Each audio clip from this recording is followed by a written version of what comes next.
All right, welcome everybody to another Watercooler Wednesday, February 5th, 2025. And got another interesting case study for you dealing with land notes.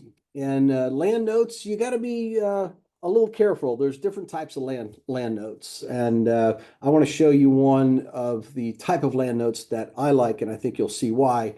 I like the things that are a little bit more developable and have a higher and best use versus something way out in the country. Speaking of out in the country, I'm joined always by Dwayne. How you doing, Dwayne? Yeah. Good, good, good. How are you? Good, good.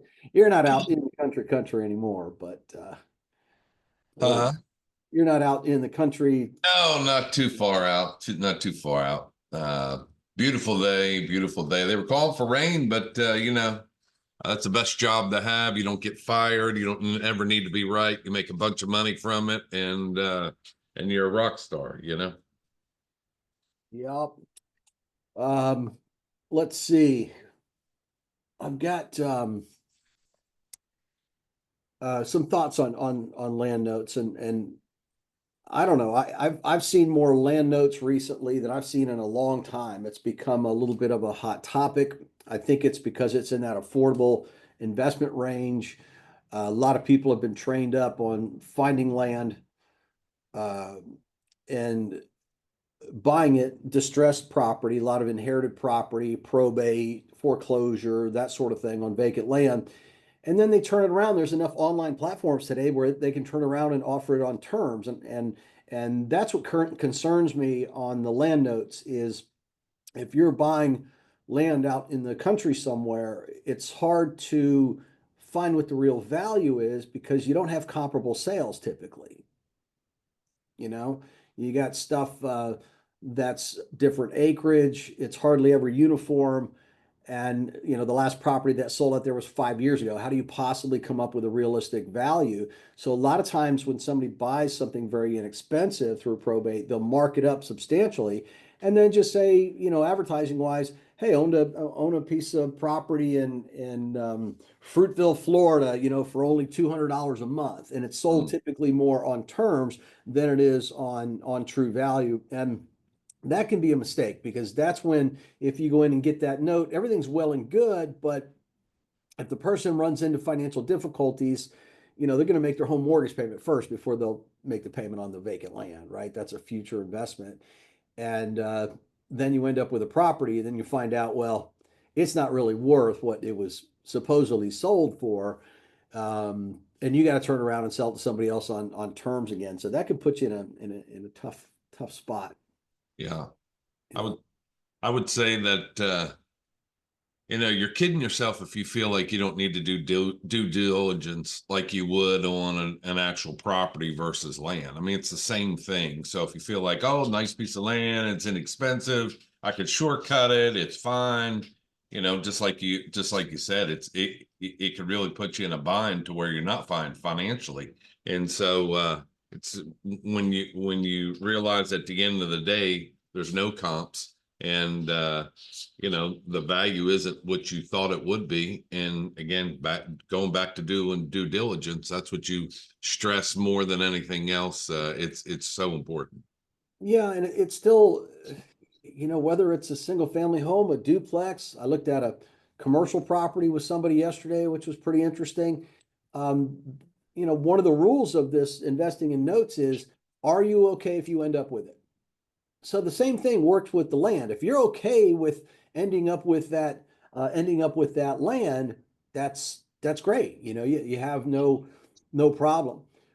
So that's one issue. And I'm not saying, by the way, that all land buyers do this. Okay, I'm just telling you what I see in the industry from time to time of things that you need to be aware of that could potentially happen.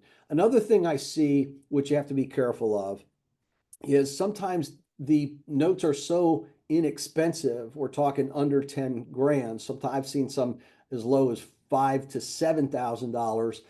And again, you look at that and you go, oh, it's a nice inexpensive investment and everything else. And hopefully all that works out. But just remember, if they stop paying you, what are you going to do? Um, what does foreclosure cost in that state? There's some states where foreclosure is 3 grand. So if you invested 7 grand in a note and they stop paying you all of a sudden and you want to get that property back, you're looking at, quite the expense and investment and time to do that. So just be prepared for that. You should get that legal expense back if you're successful with the foreclosure or not, because you can attach it to the loan. But just be prepared for that, especially if you're using a small IRA or something like that. You're going to have to fund all of that from the IRA. So just always That's a think good in point. terms of that. You don't want to get caught where all of a sudden, you just don't have that extra little capital to invest in that. Otherwise, you just got to sit there and wait. And hopefully, they sell the land or develop it or something like that. So just be aware of those items. Having said all of that, are there opportunities in land notes? 100%. 100%. It's just an other asset. And a lot of people like them because on the positive side, there's no home, so you don't have to have insurance, typically on these things because there's no home, there's nobody there. Um, a lot of people like that. They're just dealing typically with an out-of-state person who bought it for future development, something like that. And there's definitely some attraction to that, and I get that. So the ones I like fall in line with, as I stated in the beginning, I like to see something where development is coming in, perhaps other homes are in the area. There's some attraction there, perhaps by lakes or neighboring areas, that have resorts and things like that. Those are the kind of things where you can almost see the growth heading that way. And those, I think you'll find a lot of value. We've closed recently on some that was a lot in the middle of a subdivision. It had a church across the street and a school down around the corner. Those sorts of things are going to be quick and easy because there's so much more recognizable current value to that. Just like the ones that you see where the people have already pulled permits or showed intention that they have a manufactured home that they're putting on the land, and eventually going to attach that home that adds more value, to that. So there's certainly attractions to the thing, but just understand all of the possibilities within that. So let me show you one here that I currently have. Well, I've got an offer on this one, and I'll just show you the map here so that we're going to Google Maps here for those who are just listening to that, and you can clearly see by this Google Maps, it's out in the country. Okay, it's in North Carolina. You can see some signs of that, but the further I zoom out, you'll start to see it's clearly out in the country, Where's it and at? it's south of Greenville, North Carolina. Yeah, You can see Greenville, Spartanburg. Goldsboro over there. No, that's South Carolina. So Greenville, North Carolina is Oh, what. you Greenville, Yeah, North Carolina. yeah, Gotcha. I'm sorry, I didn't hear that. right. Yeah. So there you go. Now you can get a better idea of Yeah, where yeah. where we're talking. Okay, so towards the eastern seaboard, Beachfront of property. North Carolina, and getting towards the swamps, the lakes and the cut throughs out there. But it's out in the country, right? But when you start to look at this, it brings you in where one of the first things I recognized is, yes, there's farmland there, but there's also land that's been cleared for houses. And just by going through this is why when I'm doing due diligence, if the numbers make sense on something, I typically want to get eyeballs on it. Let me just kind of get a feel of where this is. And I mean, this is pretty simple stuff, but when you look at this, you can see there's some lakes that are clearly man-made lakes here, but look at the footprint just of the roofs on these houses. These are not small houses that are being built out in this little area. So clearly there's some attraction to living in this area. I mean, there's some big homes here. There's some homes with pools and such. That's a And pond. That's not a pool. That's a pond. And a no, no, guy. no, here, here, here. Oh, yeah, yeah, Come yeah, on now. yeah. Come on now. Development over here. So again, this is an area. All right, now I'm interested in what's going on with this. Now, this particular land is right here, that little rectangular green patch there. So what I'm showing everybody for those listening, there's a little road that leads to a large size pond that has houses built around it that are large. There's a pond behind that one that has the same thing. But the road leading in, there is a green little patch there of land that is this particular lot. Okay, so if you can see, there's homes on the frontage road over here, and it's a pretty interesting area. So if I go to the front of the street here, this is across the street, so you can see again just some Nice homes. really nice big homes out in this little area here. And it looks like this old farm here, you can see a sign. They started cutting all this property up Land. into lots for development. Hmm. Homes in the background. I mean, the property right next door here, which looks like the old farm, I mean, very well maintained for those who aren't watching the video here. I mean, when you look at the garage for the barn, if you will, on this farm, I mean, that's about as clean. All the tools are hung up in the background. You can see, I mean, the tractors are in there, red, white, and blue painted tanks and such. So this particular lot is this one right here, you know. Oh, wow. So that's going to sell. These houses, the big houses in the background, Yeah. you can see some that are under construction. You've seen homes, you see ones that are already built. Now, I didn't run the square footage of those homes because who cares? These are good size homes. I mean, I would have to say these are at least 300 22, plus square. 22 to 25, probably. Yeah, I was thinking a little bigger perhaps, but yeah, some of those are, I mean, that's pretty good size footprint there. So clearly these are all lots that are going to be sold and eventually developed.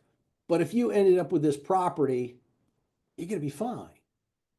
You're going to be fine with this thing because Oops. eventually somebody's going to scoop this up and either just buy the land because they bought the land next door and they want the extra lot, or somebody's going to buy it to develop it. I mean, Yeah. you can almost just see that coming, right? I mean, that just makes a a smart way to look at these things. So if I now switch over to the plot. So after looking at that, I go in my due diligence and I start to look at the mapping and the GIS and everything like that and look at the other tracks. But you can see how it's all laid out here. These are clearly going to be sold.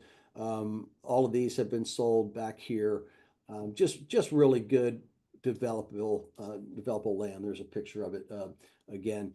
And I had to black out some information on this particular deal because we haven't closed on this yet. So this is a deal I've got an offer in on here. So believe it or not, what is kind of shocking after seeing all that, Dwayne, is you see what the total assessed value for this property is. Yeah. 24 grand. Now, assessed value, by the way, everybody, is not the same thing as fair market value. Okay. When it comes to valuing property, whether it's developed or not, there's insurable value, taxable value.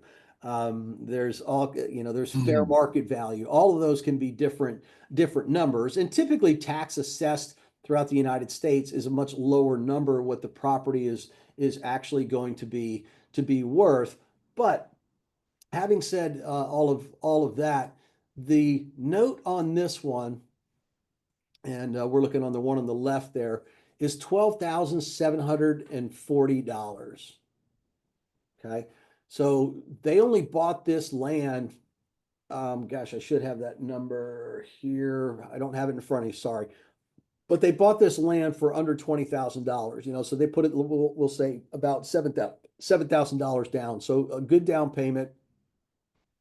$12,740 on the note. They wrote the note for 9.9% interest for 90 months. So it's a shorter term loan, smaller balance, but 9.99% yield on this thing.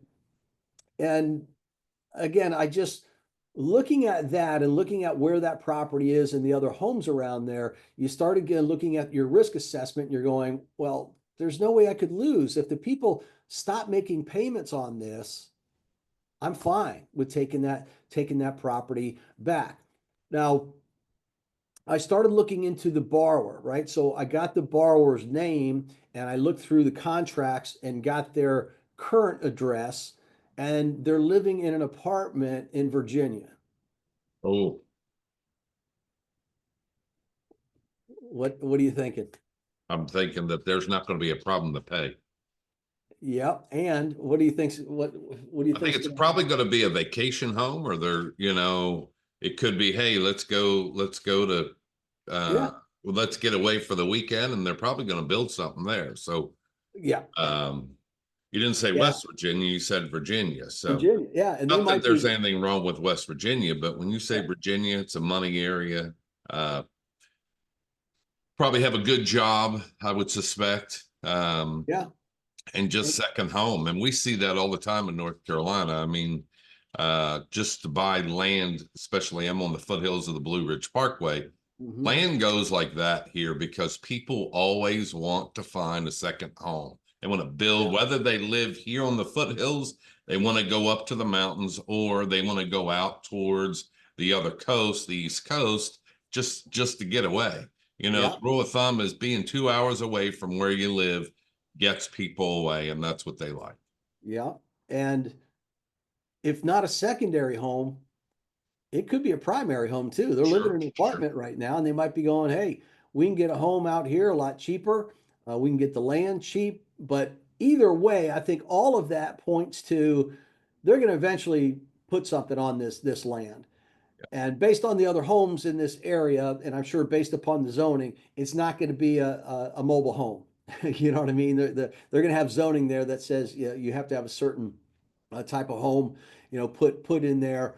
Um, and yeah, so everything is pointing. And remember, picking up these little signs, it's always numbers and story. You start to put them both together. The numbers make sense, and then you see, just by looking at these enough, go, oh, they're in Virginia. They're not that far away. They live in an apartment right now, either moving or getting a second home, planning for the future. The payments are absolutely affordable. So the payments on this are only $200 a month. So I'm showing you a small investment here for a couple of reasons. You don't have to have hundreds of thousands of dollars to get involved in the note business. I get asked all the time, what's the minimum investment? And I usually say, well, at least 10,000, and up, to millions.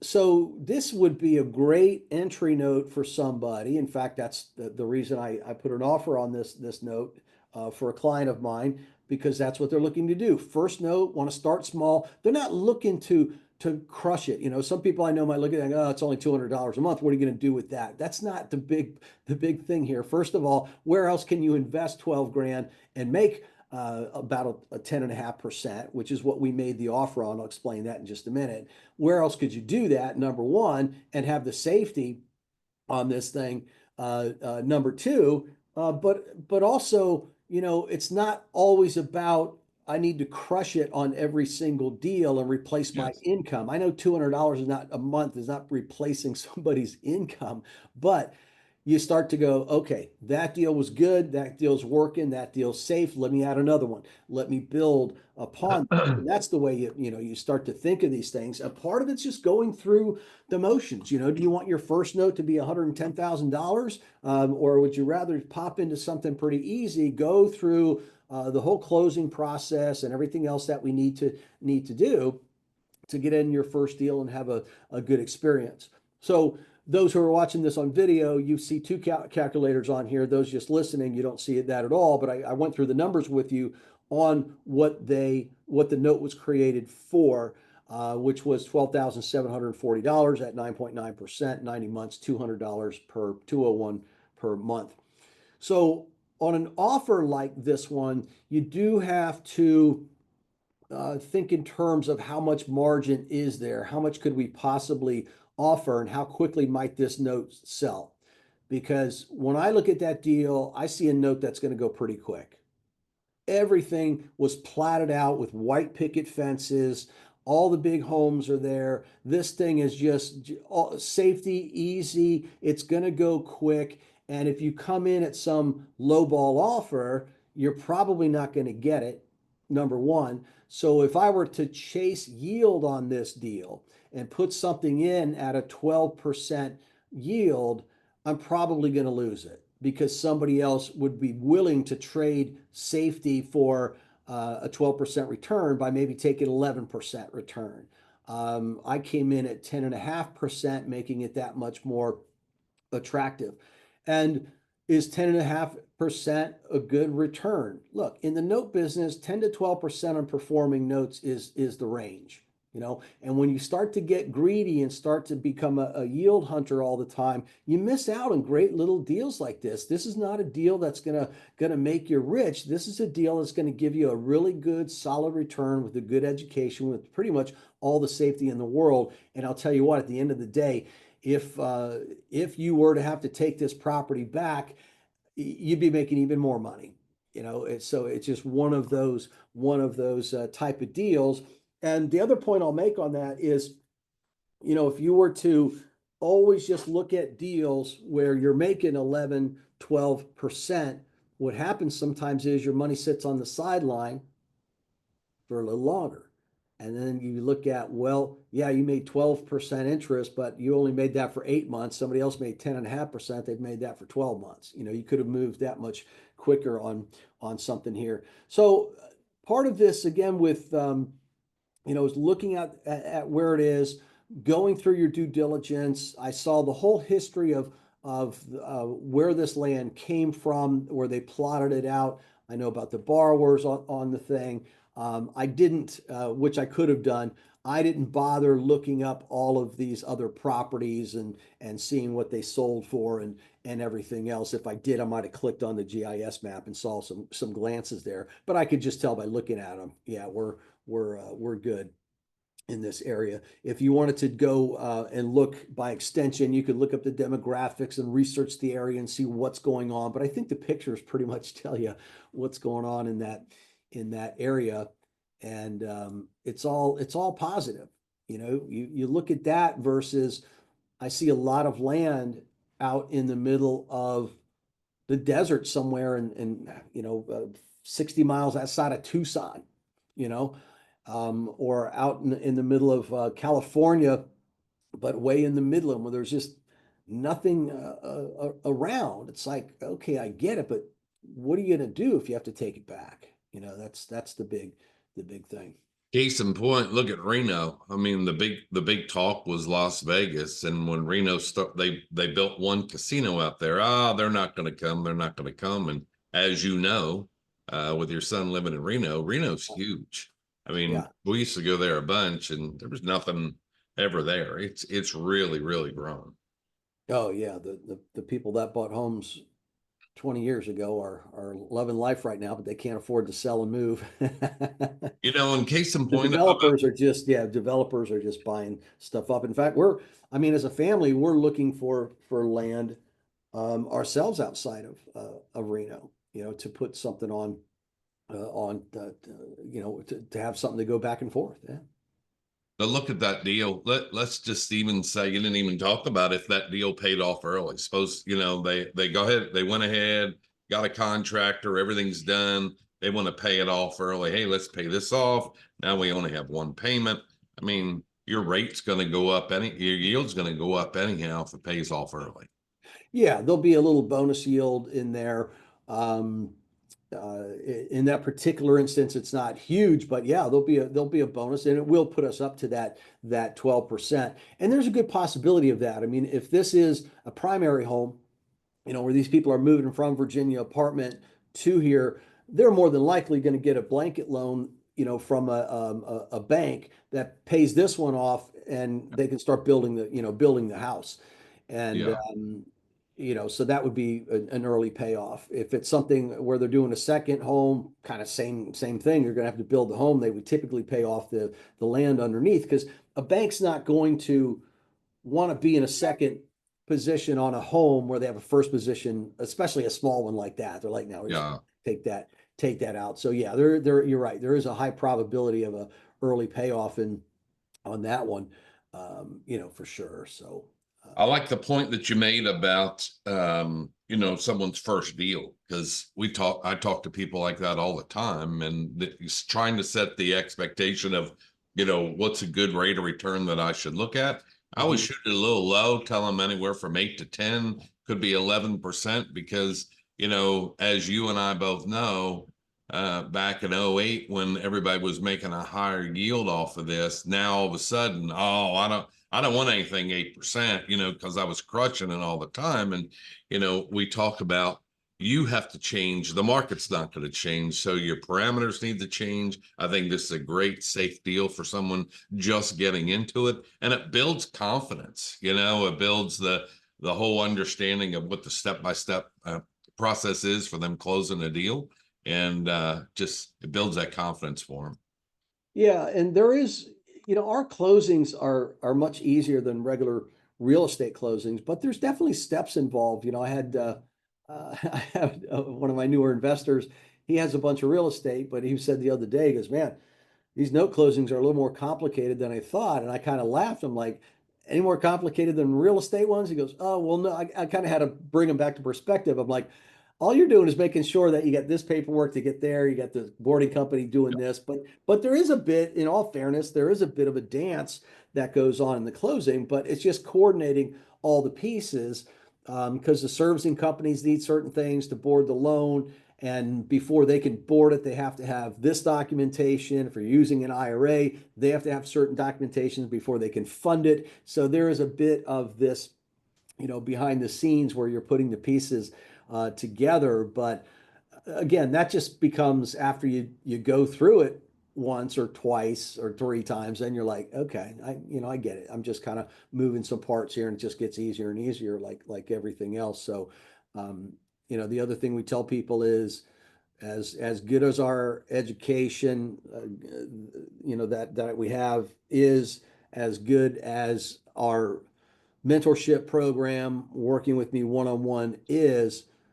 There are still certain things that you have to just personally go through in this business to learn. It just there's no other way to do it. I mean, we can simulate you doing deals all day long, and you're like, okay, got it. Yep, seems easy. But where the rubber hits the road is where all of a sudden you're like, now you're putting up your money. Mm. And now it becomes real. And so there is a bit of this business that you just have to go through. And when you take a nice, easy deal like that, it takes the pressure off of, let's say, starting with a $100,000 non-performing note, where you've got just so many more moving parts on top of just, going through the motions of a transaction. So there you go. All right. So thanks everybody for listening. I put Dwayne's Calendly link on there. I made sure I had that in there this time. So look, we are available if you want to talk with us and see if the note business is right for you, or if you're in the business already and you're a little stuck about what do I do next? How do I build the business up? Or if you're a little intimidated about the business and going, hey man, I don't know anything about real estate or notes. It's interesting, but that's what we help people with on a daily basis. So let's get on the phone. The best way to do that is just go below in the link here and click on Dwayne's Calendly link and set up a phone call with them, and we'll talk you through it. Yep. Yeah. All right, everybody. So thanks for listening. And again, if you're watching this on Facebook Live, great. If you want to see a recording of it, I do record those also on YouTube, and Noteworthy event. the full video there. And I do have the audio version on my podcast, so you can listen to my podcast. I'm doing a podcast. Speaking of which, I'm recording an episode this afternoon with a real estate AI expert, which will be interesting. That'll be Really? out in about a week. Um, and so, Real Estate Without Renters podcast for the podcast, and you can like and subscribe to that.